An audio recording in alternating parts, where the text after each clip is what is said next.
So, hi guys. So we're gonna discuss this week the geopolitics and the international politics of the Middle East. So we are trying to examine this interstate relationship and what's called like the regional system, how it looked like, and how kind of some sort of events reshaped, this regional system since the post-colonial since the establishment or the emergence of the post-colonial state until the uprisings.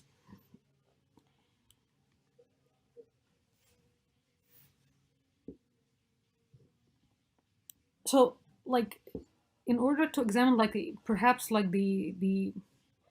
like the most like dominant or the famous theoretical framework that actually examined or offered some explanation for interstate relations, which can be applicable as well to the regional to the Arab state and the relationship between different countries in the region.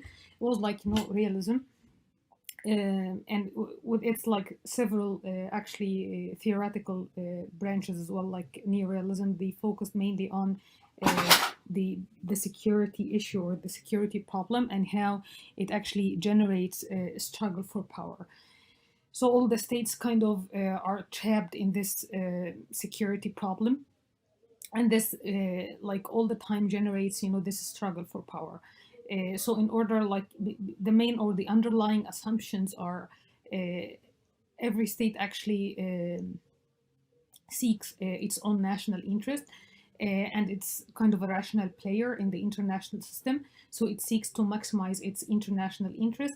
And war it's kind of an outcome or a byproduct of this of the anarchy in the international system.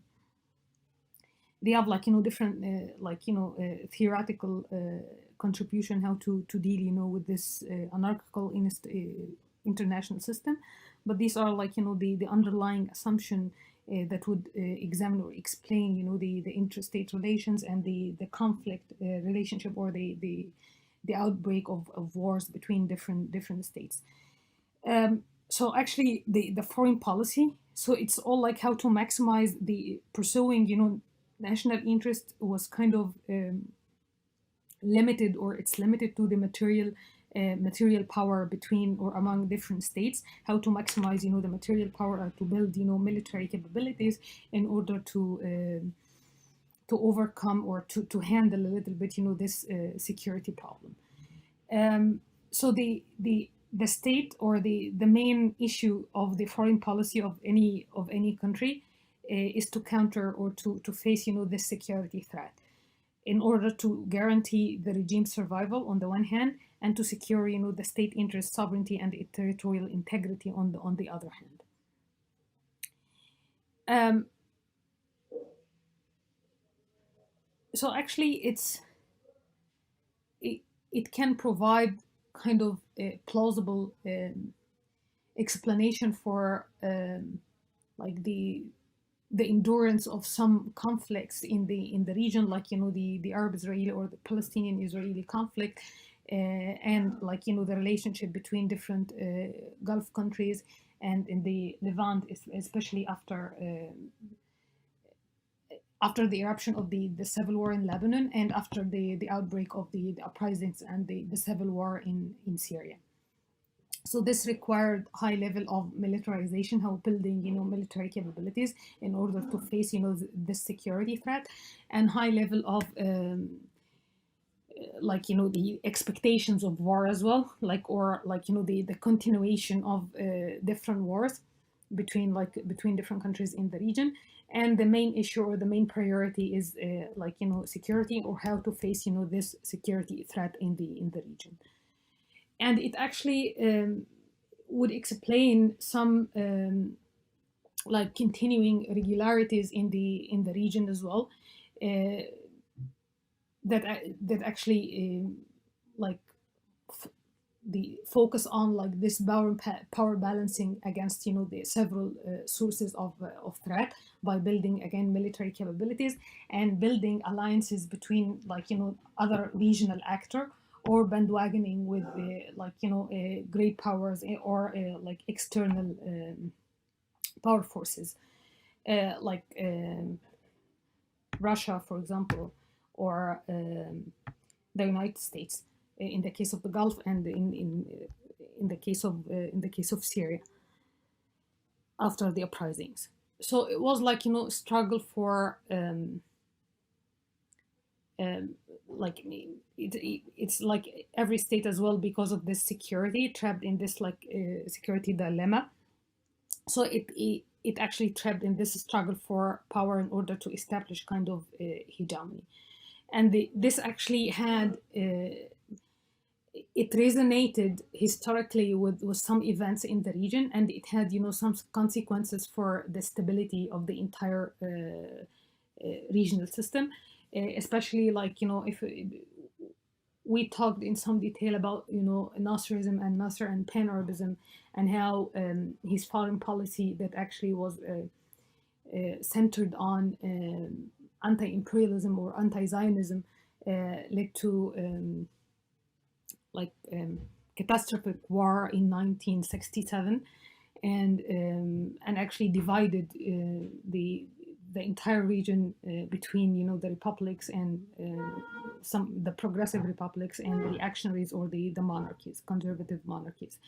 And again, with Al Khomeini and the Iranian and the Islamic Revolution, he actually, the idea of exporting the revolution and bringing, the sectarian element to politics, it triggered, some like internal upheavals in Lebanon, for example, and in Iraq, especially after the invasion after 2003. But actually, it was not like something static. These kind of, power balancing against, imperialism or great powers, or bandwagoning with like great powers, it didn't like, it kind of exhibited kind of discontinuities that needed, because like Nasser actually was followed by Sadat, and he actually turned, his like the main pillars of Nasser's foreign policy upside down. So he actually like he got rid of, this pan-Arabism discourse, and focused instead on like, Egyptian patriotism and Egyptian first, discourse. He actually isolated Egypt, from the entire region, and approached the United States in order to gain, some economic benefits, or economic and financial support, and military aid as well. Rafsanjani as well, in after Khomeini, he actually tried, to revert, this kind of uh, or like, he made, kind of retreat from the main pillar is still like, the Islamic State and Wilayat al-Faqih, but still he focused mainly on this, like building, material power in order to increase, the military capabilities or the power of Iran. So actually, it was kind of a vacillation between like different choices and different strategies. So you cannot speak of like, like particular or continuing continuity with particular choices, and or like alliance choice, or foreign policy strategy of a given country over a long period of time. So that's why we need like, some sort of other theoretical explanations in order to complement, or in order to offer, more satisfactory explanations for some events in the region. And according to realism as well, it was like kind of hegemonic stability theory. And so according to this, like, the if you have like, hegemonic power, this actually would lead to kind of a stability of the entire regime, or the entire the system. But what happened actually, the any kind of attempt to establish, this regional hegemony historically triggered instability, and triggered, more anti-hegemonic or counterbalancing policies or strategies. For example, under Nasserism, when they tried, to establish, this kind of, as I explained before, defensive unionism, strategically just to mitigate, some of the internal or domestic pressures. How actually Egypt, Syria, and Iraq, tried several times to establish, kind of different form or federal or other form of unionism between the three countries. But it was actually, it triggered, when some sort of resistance from Ba'ath Party in Syria and in Iraq as well, and some other forces in Iraq, because against, the hegemony of Nasser. So this actually it didn't solve, any kind of security problem. It actually it triggered or increased, this security dilemma. So that's why we need kind of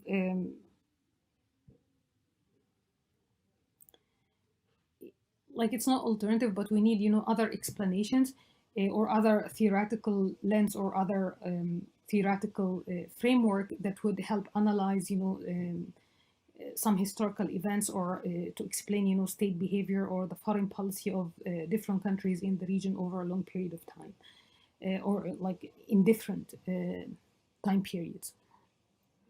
So here we have, like, it's more than, like, security and struggle for power. We have, like, another issue regarding to the structural position of the Arab regional system, or the Middle East, the system in the Middle East, because we include Iran and Turkey. So, like, the state system here in the global hierarchy in the international system. So, like Nasser, for example, when he tried several times to actually to balance against, or to develop, this anti-hegemonic balancing, it led, because of the bipolar system, it helped him for some time, to play them off in order to against one another, in order to get, some benefits from the US and the former Soviet Union. But actually it backfired later, and it led to the June defeat. And again, like, the alliance formation, it didn't help with the, like, they were actually balancing against each other, like the Arab countries or the Arab states. They were actually balancing against each other. So instead of, like, like forming or building alliance in order to increase, or to improve on this structural positioning in of the regional system, in the global, in the international system, they actually for different reasons. So that's why we need different explanations. So why actually Iraq and Syria and Ba'ath in Syria actually didn't, like, conceded. They didn't want to concede, to Nasser, or to give, Egypt, any kind of dominance over their countries. And like, why, like, some other countries, uh, although Nasser actually precluded, this from happening, but they signed, for example, Baghdad Pact, or they thought, to think about, Baghdad Pact, to bandwagon, with international patron. So that was like, it changed later, because, other countries, especially like the Gulf, they aligned, themselves with the United States. So actually, there's no kind of one theoretical framework that can help, analyze the interstate relations or the foreign policy of different states over a long period of time. So it depends on what issue, we are tackling or we addressing, and what time period as well, we are talking about. So the problem is, like, this kind of, like, focus on rationality and, like, security problem, and like struggle for power, or for material power and building, material capabilities. It offered kind of a historical and static view. So that's why we need to focus on different time periods or different historical periods in order to see, what kind of theoretical lens or theoretical approach would help, increase the, like, the kind of would offer, a better explanation to what happened between with the interstates system. as well, we can capture the complexity of the regional structure because it changed like over time as well. And there is kind of over time there, what happened was like kind of variation in structure and agency over time. So it's like, like Iraq, for example, after the first Gulf War is different, or the regional system or the interstate system was different, after the second Gulf War, for example. Um, like after, the June defeat, what happened to the regional system or the interstate system. And like after Camp David, for example, when Sadat opted for the separate peace path with Israel. So what happened to this interstate system? So you have like what kind of how the relationship between like Egypt, for example, and other Arab countries got affected because of this peace treaty. So it depends on what we are talking about. So it's more like what we talked about this before, but we approached this from like as part of like domestic politics or domestic processes and dynamics, without actually, while hinting at the some like geopolitics or the role of the like great powers. We didn't actually like shift the analytical focus to the international player, and how actually the affected the relationship or the interaction between different states in the region. So we are trying like to repackaging kind of what we have talked before, and we put this like or we approach this from like kind of IR perspective. Um, so we need like because of this kind of problematized assumptions of this realistic viewpoint, with kind of a state fragmentation and this rationality. For example, like why Saddam like took the decision of like invading or occupying Kuwait, for example. Why he actually launched a war with Iran, this kind of devastating war with Iran. So it was like kind of miscalculations or irrationality. So that's why we need um, to bring some other explanations in order to focus on firstly like we need to focus on the foreign policy. And the foreign policy, it had like two main pillars: the leadership perceptions. So if you focus on like the relationship between Egypt and the Arab states, it was like different under you can actually highlight some like differences between like Nasser's regime and Sadat's regime. So you need to focus on the leadership perception and their perception, of threat, and their like ambition, or this kind of like conviction, ideological conviction, how to balance against, or how they would balance against the great power, like anti-imperialism, or bandwagoning with the great power as it happened after the in the 70s, and especially after the second Gulf War, with the increasing all or the penetration of great powers, and especially the US in the region. So you need to bring like the leadership perception, and you need to focus on the other like domestic determinant or factor of the foreign policy making, is like regimes, institution, and the capacity to mobilize resources in order to counter this threat. So it's kind of a complementary account to to realism, in order to how the states instead of like struggling for power or for hegemonic position, how actually the foreign policy or the leadership perception and the institutional capacity, the domestic institutional capacity to mobilize resources, affected the capability of the state in order to counter or to face or to balance this against this threat. So here you have like this is like from the readings, they focused on constructivism, like the role of ideas or cultural norms and identity. And this is like, you cannot actually marginalize, this factor or this variable, especially while analyzing the interstate system or relationship in the region, because of the very existence or the like the history of a state formation, and how actually it affected, the existence of this sub-state identities and supra-state identities as well. So like, the you have like Shia in Lebanon and Iran and Iraq, the like, they find, some sort of belonging, to religion more than, the nation state, perhaps. Like, so you have like, this kind of especially like in Lebanon.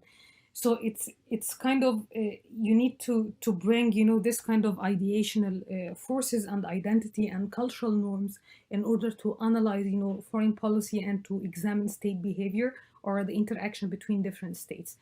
So you have like, the two main factors, like the Islamic Revolution and the rule of jurists in Iran, and how actually it kind of reshaped, or it led to like, a rivalry between, the Sunni axis led by, Saudi Arabia, and Shia led by Iran, and pan-Arabism, outbidding under Nasser, and how it shaped, the relationship between, and actually led to military intervention in Yemen, for example. So you cannot like, marginalize or underestimate, the role of ideas in the while analyzing, the interaction between different states in the region.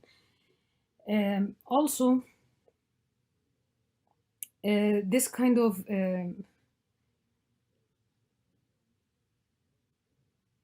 yeah, it has kind of like focusing like only on constructivism and identities doesn't help as well, by like, offering satisfactory explanation, because it was like, kind of exaggeration with the role of agency, like the role of ideas, and it actually triggered, some like create some puzzling questions about, the role of norms and ideas. Why some norms and ideas, like why Nasser, actually the pan-Arabism, of Nasserism did win over, other like other ideas, during that period, or why, like Sadat, didn't manage to Sadat didn't manage actually to develop, an alternative, ideology to pan-Arabism that led to the emergence of Islamic fundamentalism, for example. So why some ideas and norms, got some sort of penetration. So they focus on this persuasive discourses, but still, why some discourses are more persuasive than others, and why, like, kind of these norms, might lead to fragmentation rather than building consensus between countries. So this, like, so in addition to constructivism and the role of ideas and identities, you need to bring what we have studied actually during the first 3 weeks, the historical sociology of the state formation and the impact, of colonialism on state formation and state institutions. So we mentioned, like, we need to focus on the leadership perceptions in the foreign policy making. So that's why we need to go back, or to find, some theoretical help in constructivism and the role of identities, and, like, the mobilization of resources and the institutional capacity. So we need to refer to the history of it's a function of, like, this historical processes of state building and state formation, and this interaction between state and the state system. So by focusing on this kind of interaction and how, this would lead or led to some changes in the regional system, it's very important in order to detect, how states actually established relations with external powers, and how power balancing or alliance formation changed over time. So we will explain this in some detail. Like, for example, here, um, the history of state building, in Iraq, and this, like the fierce, competition and struggle for power between different political forces that eventually led to the establishment of highly repressive and personalized dictatorship or regime under Saddam. It gave him, like, leeway, or like, great power to in foreign policy making, and he actually, how he actually developed, this kind of anti-imperialist discourse, and in order to establish kind of a hegemony over, in the Arab region, or in the Arab system, as we're going to see during the before the Second Gulf War. So he tried, to revise, the position of Iraq, his state, in the regional system, by balancing against, this kind of threats came from Iran, and to compensate for the devastating impact or result of the first Gulf War. So it's here, like, we need to bring, like, the geopolitics, or some elements, from the international politics, in reshaping the interaction between the state, and reshaping the regional system, or the interstates, or the system. And so from, like, the historical sociological perspective, after, the emergence, or the establishment of the post-independence state. So here we need to examine, like, the how geopolitics actually the lead and the leadership perception affected or shaped the state behavior and the foreign policy of some states in the region, and affected, the entire regional system. So you cannot talk about, this post-colonial period without talking about Nasser and his ideology of pan-Arabism and anti-imperialism. So when he established, when like, the free officers took over, and he took, like, 3 years in order to get rid of, his political competitors, and to consolidate his power in 1956. And he actually tried to, during, like, the throughout the 50s and the South crisis, for example. So he tried to make use of this bipolarity of the international system, in order to get some economic benefits from the United States and the Soviet Union as well. And then he developed this anti-imperialist and pan-Arabism discourse, in order to assume this hegemonic position in the region. And as we mentioned, it led to, like, devastating war and June defeat, and then Sadat had to follow different strategy in order to recover territories.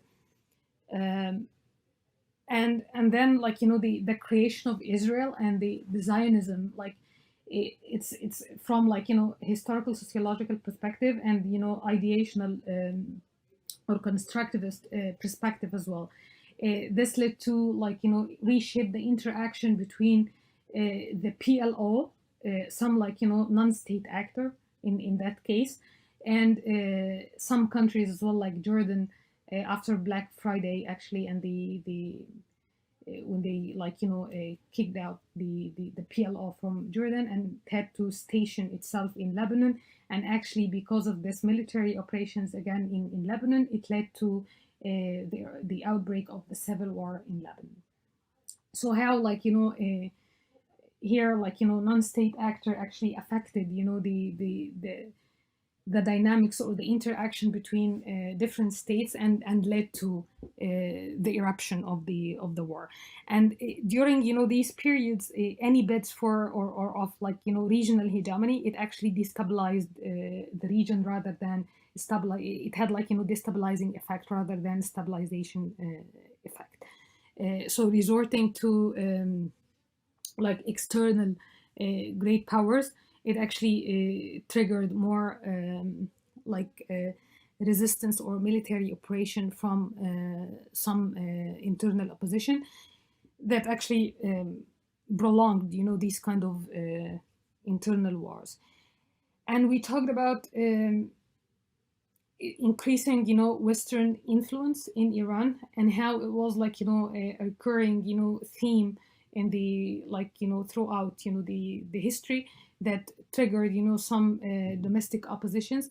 And it led, for example, like Mossadegh government, in order to nationalize, the oil sector, or the oil industry in Iran. And actually how this like triggered, more um, intervention, or more like penetration from Western forces, like the U.S., for example, that managed to rescue the Shah after the outbreak of the, like, internal protest against the Shah.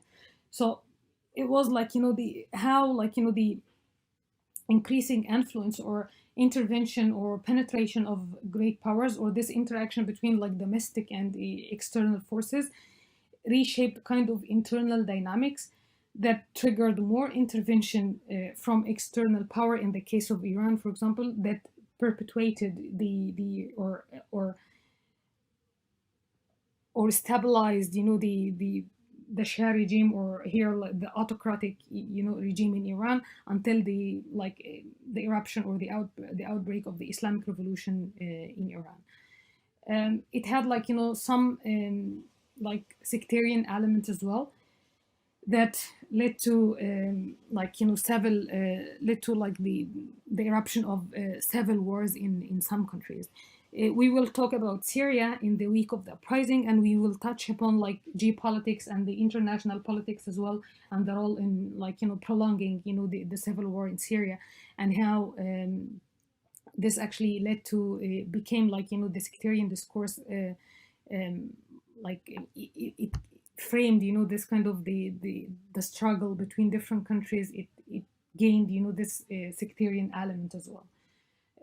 So like the hostility between Turkey and Syria, for example, like Sunni Muslim in Turkey against, Alawis in Syria, and how actually this led to, like, the unraveling of the resistance axis after the uprisings, for example, and especially after the uprisings, when, like, Syria and Iran and Hezbollah actually gave, like, this sectarian content to their interaction, or to their behavior domestically and regionally. And this actually led to, like, the withdrawal of kind of like the withdrawal, of Hamas as a Sunni, and perhaps, Qatar from this axis. So it has, like, the regional system, or the interaction between Arab countries, and the interaction between, like, the international dimension, or the like external powers, and domestic forces, and the role of the leadership, like, it did, play important role in the interaction, in shaping state behavior, and shaping, the relationship between the state and the external great powers, and between, like, different states within the system. And we have, like, many examples from like the themes we already studied. And we have, like, here the second the second Gulf War. It was actually a turning point,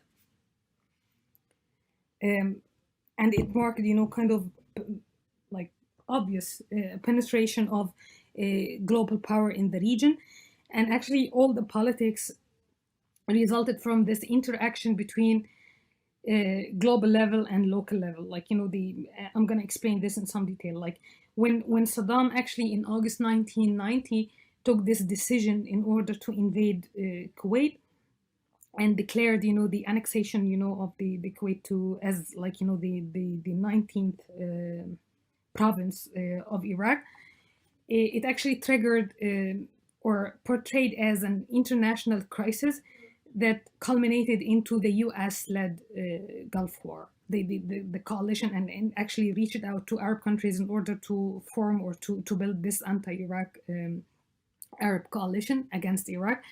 And it led to, like, the invasion or the military operation um, in January and February, Desert Storm in January and February 1991. Um, so the how actually it was, like, kind of irrational decision. You cannot, like, he tried to maximize his power, but actually it didn't. It was like, it emanated from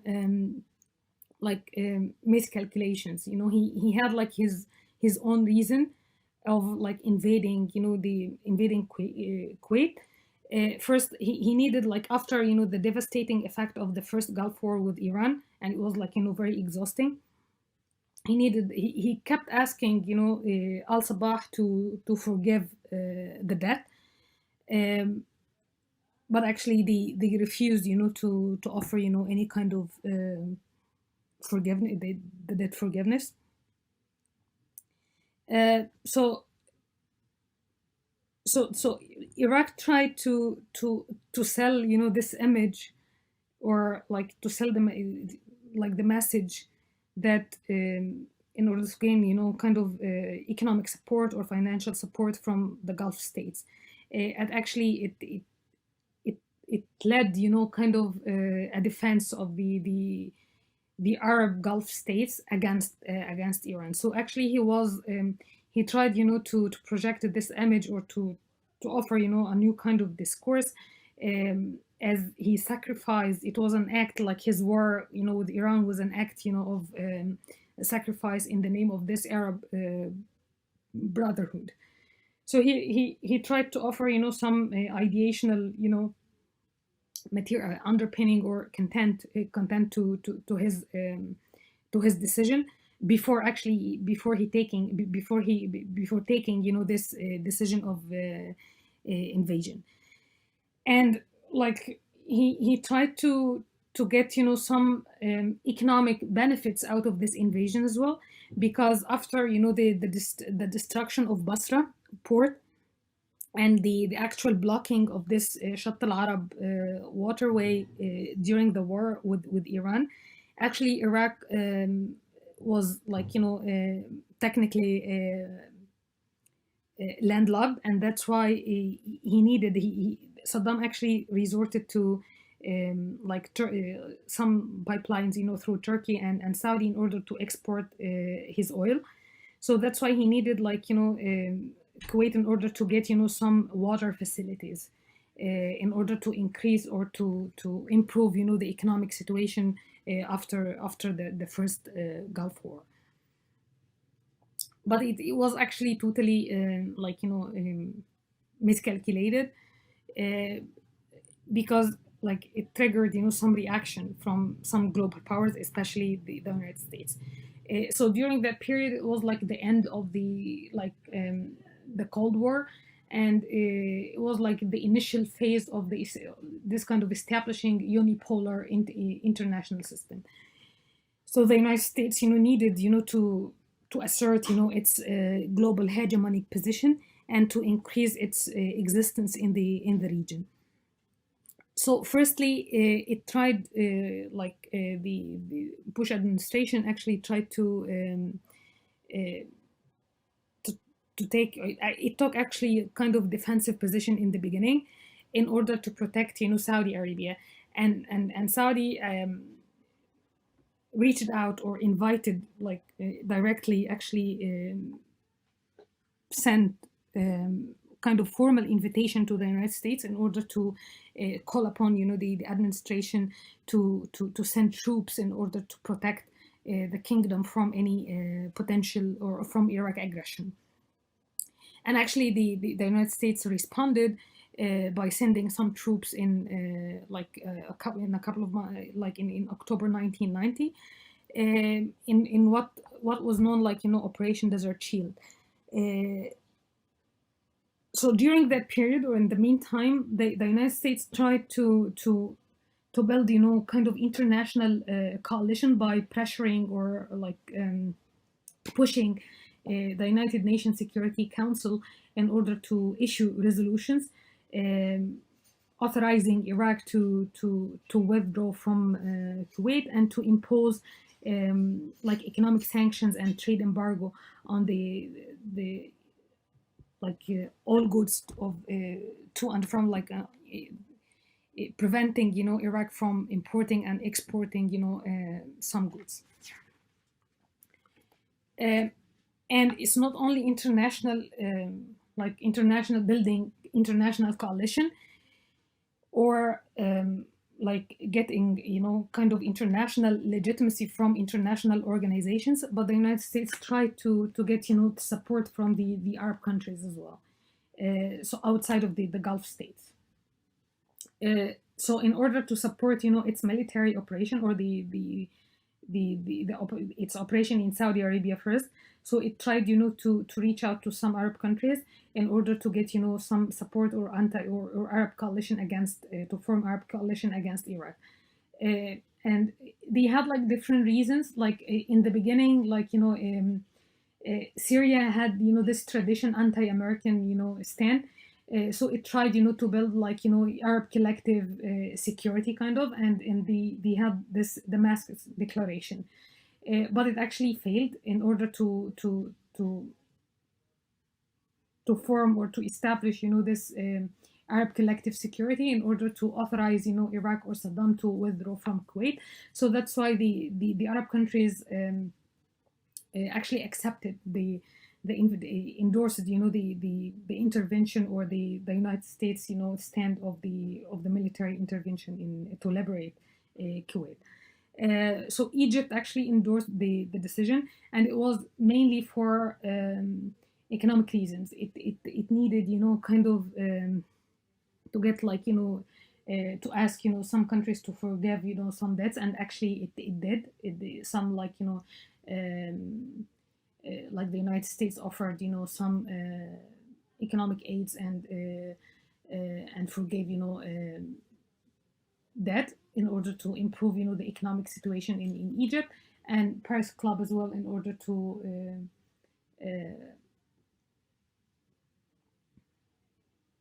kind of rewarding Egypt for its role in the Second World War, in the Second Gulf War.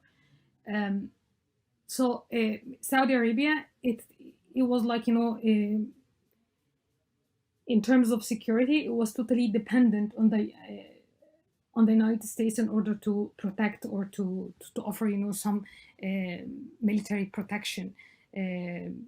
So because of its like military capabilities, or its like military power, was not comparable to the Iraq as well, even with the existence of some military bases or the American military support. So that's why it needed more troops or more military forces in order to shield the kingdom from Iraqi aggression. Syria, so it actually reversed its initial or anti-American position for geopolitical reason. It needed just to balance against Iraq, because Syria had like this constant ambition to establish like kind of to increase its regional to increase its role in the regional system. So actually it accepted the United States intervention, and it had like a different goal as well. It was like they had like the common the like the Assad regime. They did know quite well that they had no other option but to negotiate the Golan in order to get like to have like to initiate kind of negotiation over the Golan Heights. So they needed to approach the United States in order to facilitate this kind of potential negotiation between Syria and Israel. So they had like different like national interest or like different it's like different motivation in order to endorse, this the United States intervention or military intervention in Iraq. And then in 1990, in fall of 1990, like after like a few months, the United States actually succeeded in achieving, the main target of forming, this coalition forces that is stationed in Saudi Arabia. And the United Nations as well imposed economic sanctions in order to restrict imports and exports of Iraq. Um, so and then, the United Nations Security Council as well, like in a month. It was like in 1990, and then in the United Nations Security Council passed another resolution setting that during that month, after the coalition forces stationed in Saudi, and the United Nations imposed the sanction. Actually, the Security Council as well passed a resolution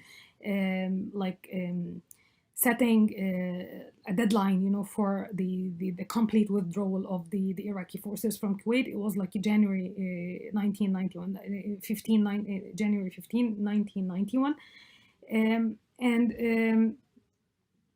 And it gave actually like a green light to the United States to, as like the resolution stipulated, to use all the necessary means in order to enforce the withdrawal. So actually the operation turned into Desert Storm, that it took only like a month in order to liberate the country, to liberate Kuwait. And the formal ceasefire was imposed actually, or agreed on in April 1991. It took more than a month in order to of negotiation in order to reach the ceasefire agreement.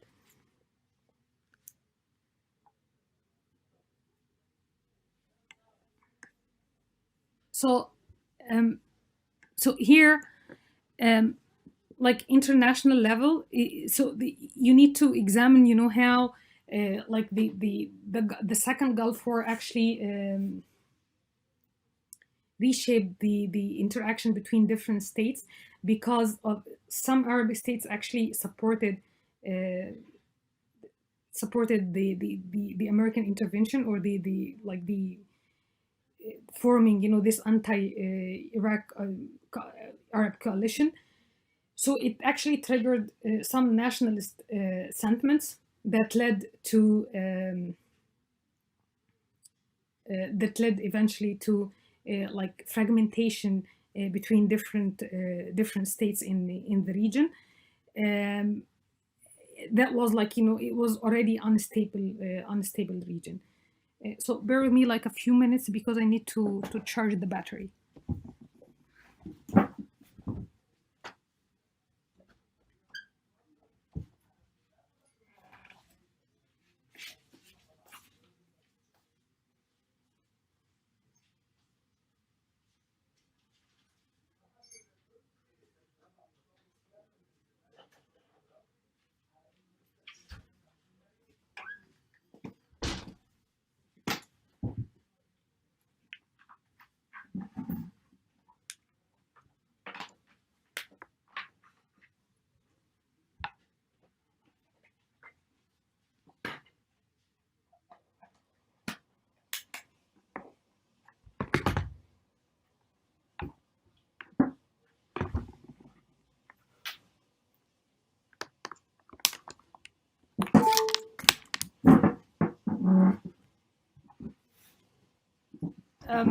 So actually, because of some of the Arab countries agreed to join, this Arab, coalition, or decided or endorsed the United States decision to intervene, or to lead, this military operation to liberate Kuwait against Iraq. It led to more fragmentation between different countries, between pro-Western forces and anti-Western forces. And even the countries, especially in Egypt, for example, it led to the emergence of some like protest against the occupation and against the decision of the Mubarak regime, the Mubarak's regime to support the United States. So it led to more fragmentation within the regional system and the increasing role of the United States. And supposedly as a hegemonic international power in like a unipolar kind of international system back then, it would have stabilized the region, but it actually it led to kind of it triggered some sort of instability, and it had destabilizing effect. um, and the United States as well, like it had its own motives or interest in taking this operation with the from it had some pressures from oil companies and arms exports companies, and in addition to the Zionist pressures against Saddam, because Saddam actually endorsed this anti-imperialist and anti-Zionist discourse. So that's why it was potential, or he was actually a threat, or a kind of threatening force to Israel. So that's why domestically it gained some sort of legitimacy in order to support this military operation in Iraq. But again, the relationship between Turkey and Syria as well got really tense because of this war, because Turkey actually launched its punitive action against PKK guerrilla in the northern area of Iraq, and this actually Syria was using the guerrilla in order to pressure Iraq to get some sort, because it had some sort of conflict over the control of Euphrates water. So it was Syria was using the PKK in order to pressure Turkey in order to get access to have control over Euphrates water. And Turkey actually tried to encircle Syria by marginalizing or neutralizing Iraq and Iran, and approaching Israel in order to neutralize Syria. So actually it led to some sort of tense relationship between Turkey and Syria, and different tactical alliances here. Like Egypt sided with the United States, and Jordan actually refused to it was known for kind of bandwagoning with the Western power in order to protect or in order to support the its position, or its kind of its position within the regional system. But actually it rejected to endorse the decision of the intervention, because actually it was because of the pressures of Palestinians inside Jordan. So it led to different tactical kind of alliances between different domestic or regional forces, or regional some countries, and other the global forces, and here the United States.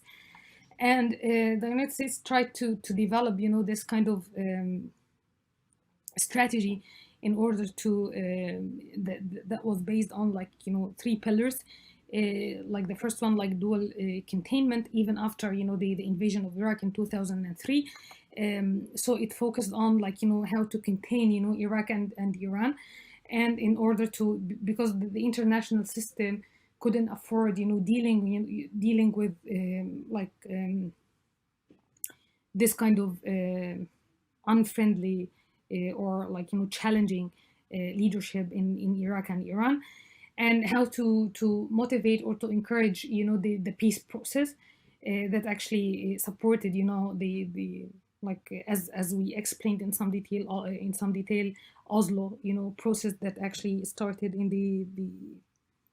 with the Madrid conference, and then the Oslo agreements.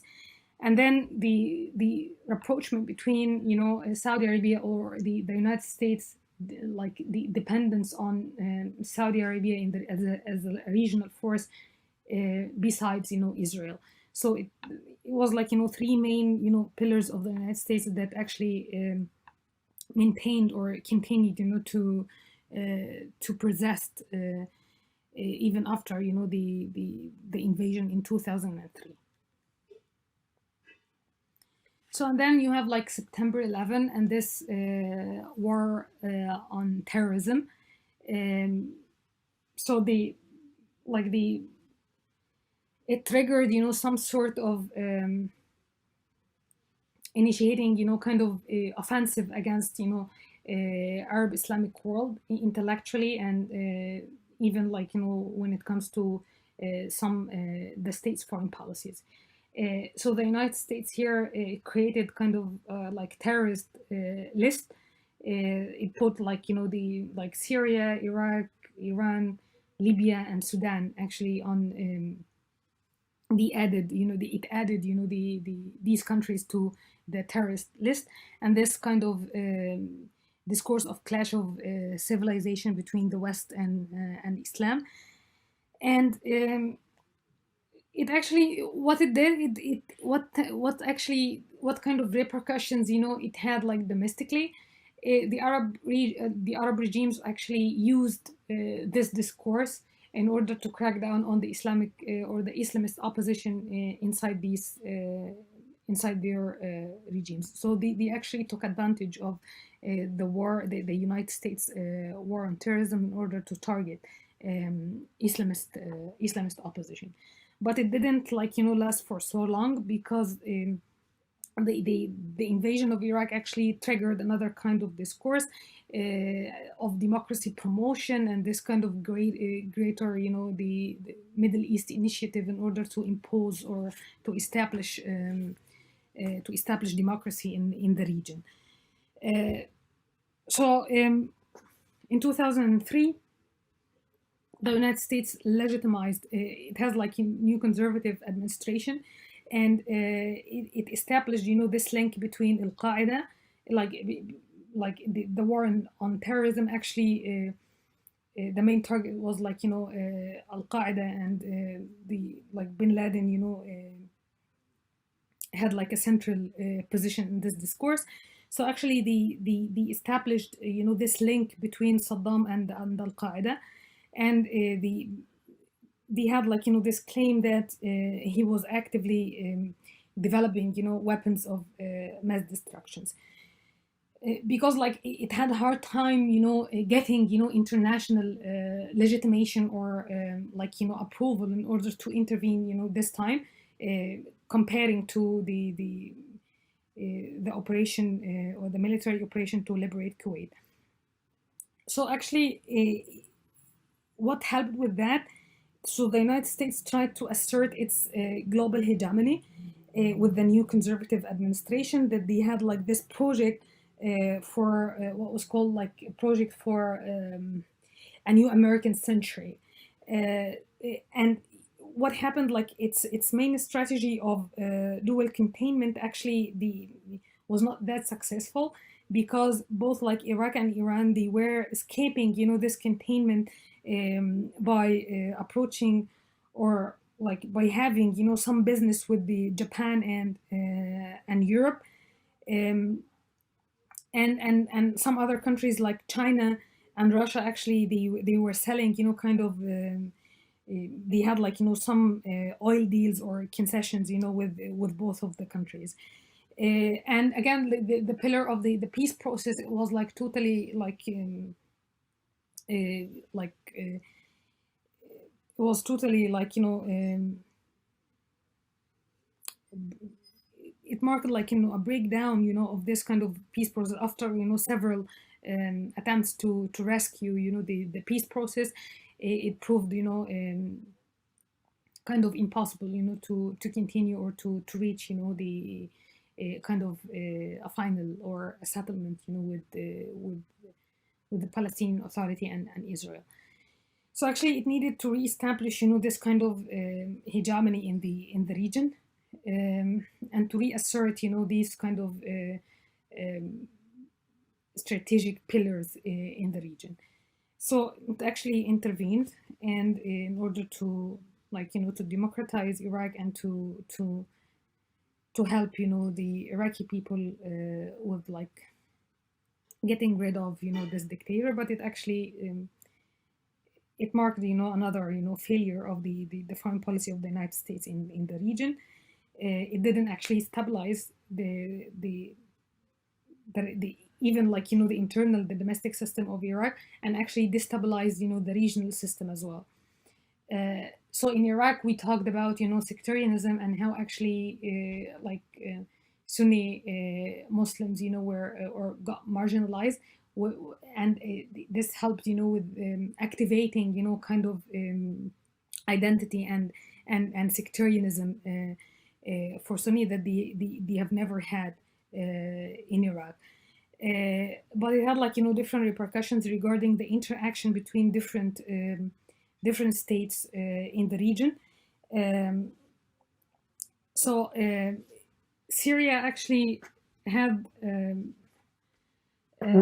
some sort of opposition regarding like the Western intervention or the United States intervention.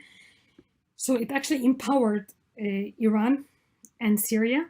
They gained, this anti-Western, credentials, and it helped, to Syria actually try to increase, its role in Lebanon, to approach, to approach Hezbollah in order to because of like the the the crisis. It led to like the refugee crisis as well in Syria. So that's why Syria needed to reassert its kind of regional or like aspire to have have some sort of regional role by intervening or like increasing its control over Lebanon. But again backfired later, as we mentioned, after the assassination of Rafiq al-Hariri and the kind of the erosion or the undermining power of the Hezbollah basis, social basis.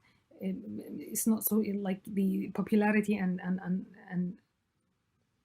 popular support, the decreasing kind of popular support in Lebanon.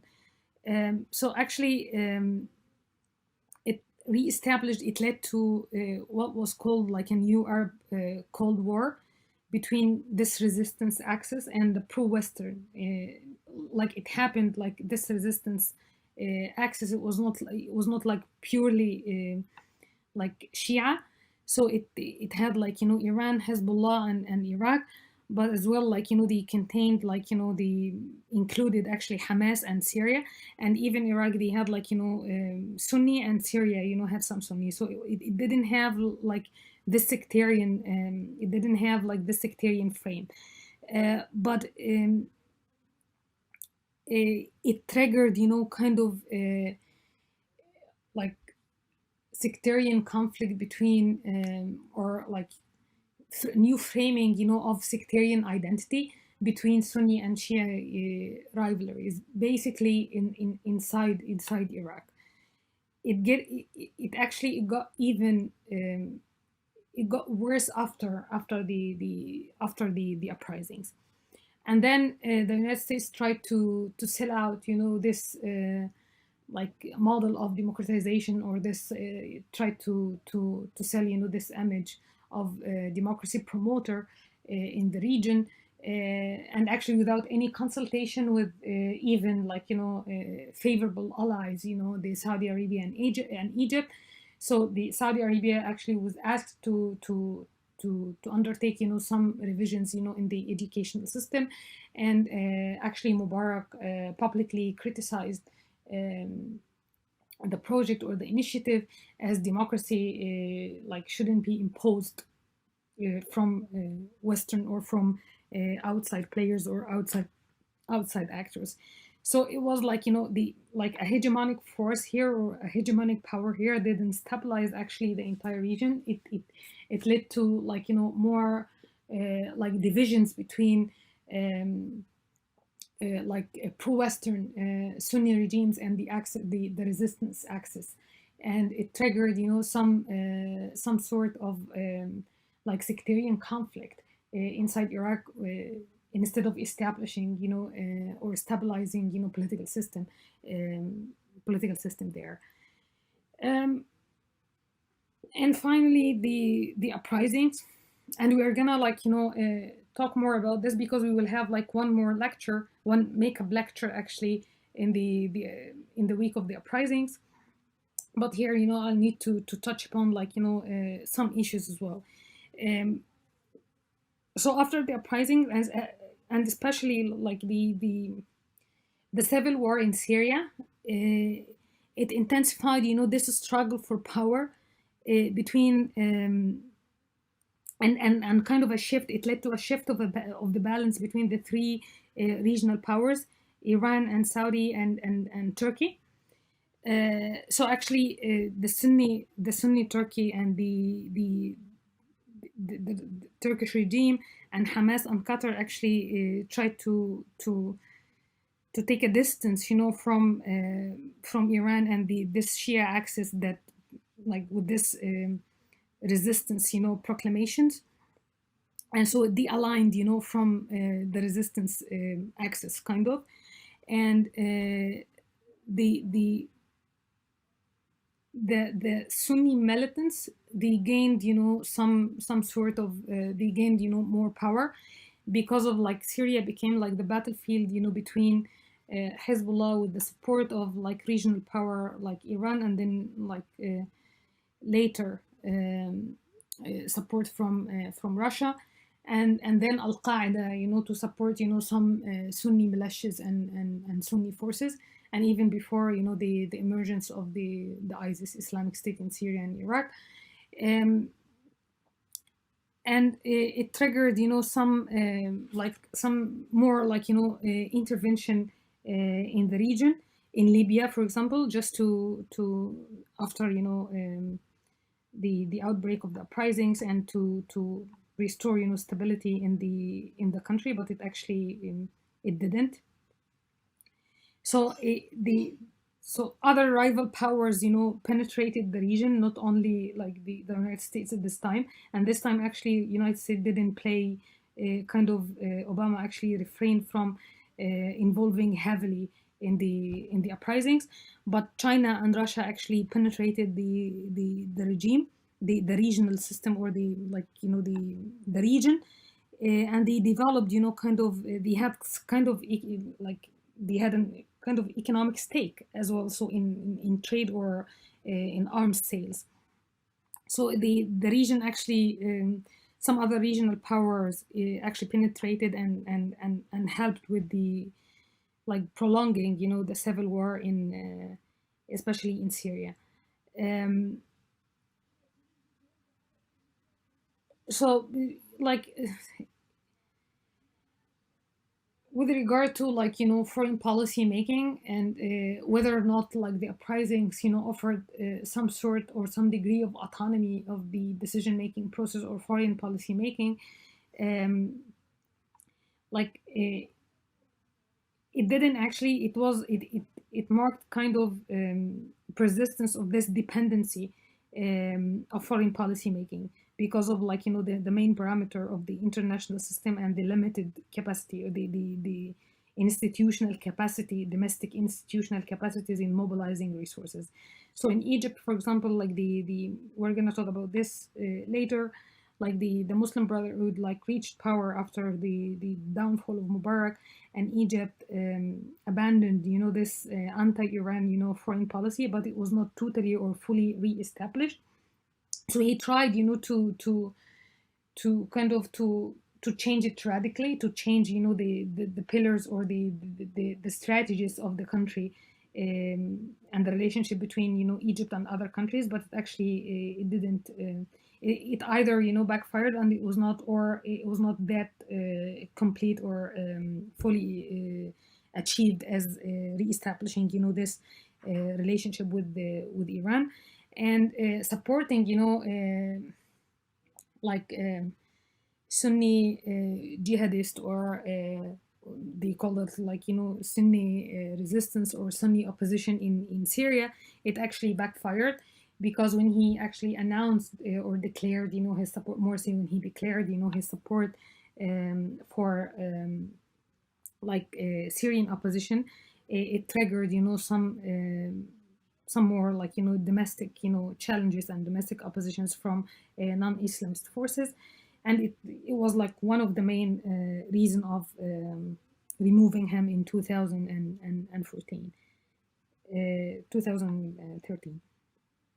Um, so he didn't have with the structure of the international system, with the United States, as the only kind of player, with increasing role of the some other global powers in the region, like the leaders, of different countries. They didn't have, even after the uprising, those who managed to stabilize, the domestic system. So we're not talking about, the countries of the that witnessed, kind of civil wars or internal conflict, that they made, some sort of transition.